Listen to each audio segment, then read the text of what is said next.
Wayanad Vythiri veterinary കോളേജിലെ വിദ്യാർത്ഥിയുടെ ദുരൂഹമരണവുമായി ബന്ധപ്പെട്ട 2 പ്രതികളെ ക്യാമ്പസിലെത്തിച്ച് തെളിവെടുപ്പ് നടത്തി.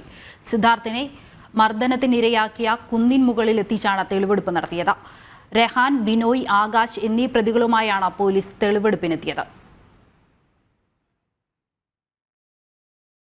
വയനാട് വൈത്തിരി കോളേജിൽ വിദ്യാർത്ഥി സിദ്ധാർത്ഥന്റെ മരണവുമായി ബന്ധപ്പെട്ട് മുഖ്യപ്രതി സിൻജോ ജോൺസിന് പിന്നാലെ 2 പ്രതികളെ കൂടി ക്യാമ്പസിലെത്തിച്ച് തെളിവെടുപ്പ് നടത്തി.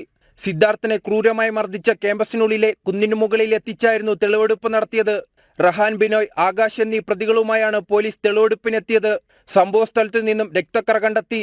ഫെബ്രുവരി 16 രാത്രി 9 മണിക്ക് ശേഷം സിദ്ധാർത്ഥനെ ആദ്യം മർദ്ദിച്ചത് ഈ കുന്നിൻ മുകളിൽ വച്ചായിരുന്നുവെന്ന് പ്രതികൾ മൊഴി നൽകി. കൽപ്പറ്റ ഡിവൈഎസ്പി സജീവന്റെ നേതൃത്വത്തിലാണ് തെളിവെടുപ്പ് നടന്നത്.